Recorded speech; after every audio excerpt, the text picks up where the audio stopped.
Welcome to the 41st episode of Democracy at the Crossroads.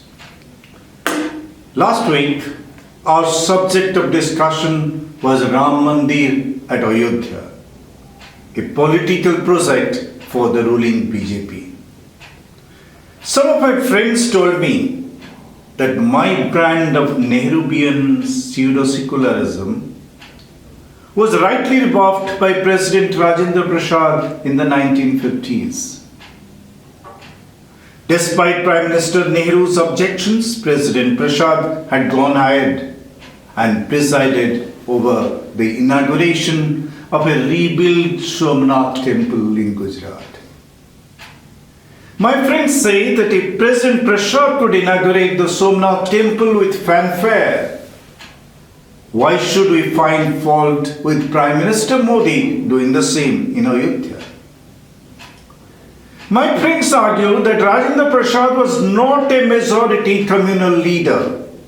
It was Jawaharlal Nehru who was blinded by minority communal sentiment. My response to these friends is this: neither Nehru nor Rajendra Prasad was a communal leader.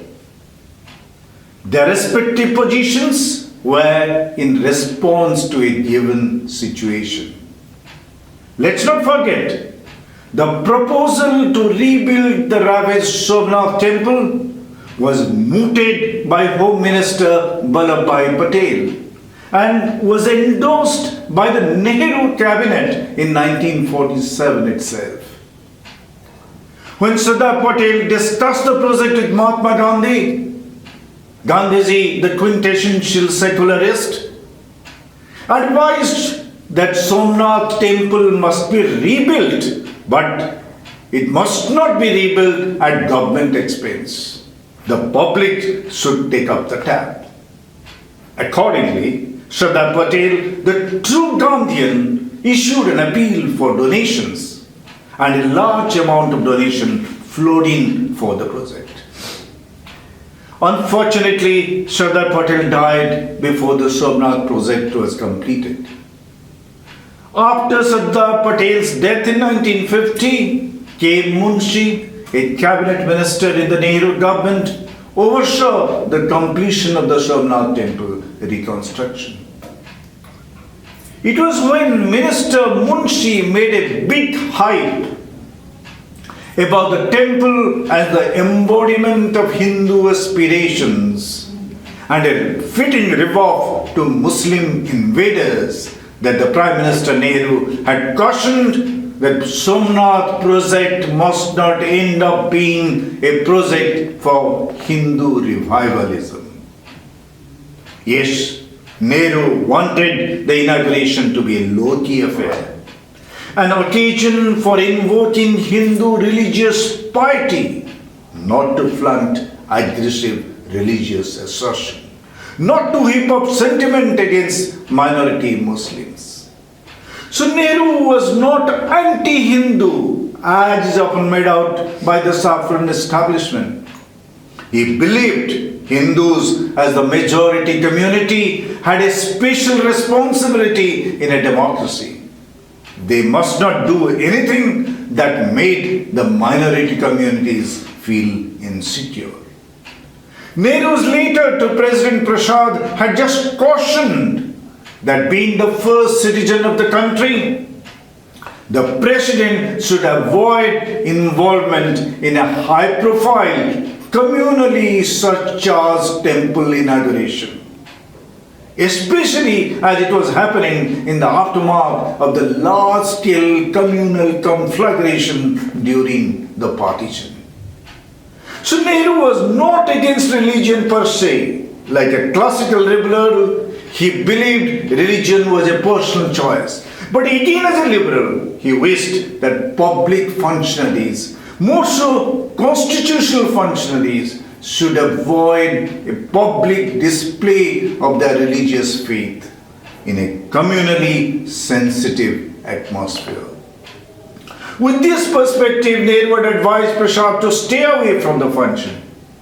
But President Prasad, in his response to Prime Minister Nehru, wrote back that his perception of secularism was not to stay away from a religious function, but to respect all religions equally and spread the word of religious harmony. He pointedly wrote that he had visited mosques, churches, dargahs, gurudwaras, and he would happily go to inaugurate any of them if he is invited to do so. True to his word, President Prasad spoke candidly in his inaugural speech at the Somnath temple that he had not come to open world wounds. He emphasized Gandhian vision of interfaith harmony and tried to cool the fervor of Hindu religious assertion. That is what made great leaders like Jawaharlal Nehru and Rajendra Prasad. They differed in their perspective about religion, but in that difference, they showed their only desire was to curb divisive forces, to deter the spread of communal poison and create composite national unity. Will Prime Minister Modi follow the footsteps of President Prasad? Will he invoke the idea of interreligious faith when he inaugurates the Ram temple in Ayodhya on January 22? Will he declare in Ayodhya that he would come back to inaugurate the mosque which is being built if he is invited to do so?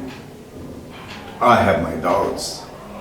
As I said in the last episode, the inauguration of half-built Ram temple is evidently a political project to whip up sentiments of Hindu assertion in the run-up to the general election in May this year. President Rajendra Prasad might have displayed his Hindu religious identity publicly to the chagrin of Nehru.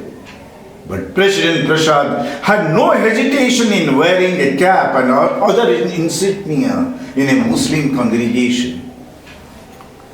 But Prime Minister Modi, whose Hindu identity display is very well orchestrated, is careful to refuse to don a cap offered by a Muslim in a congregation in India.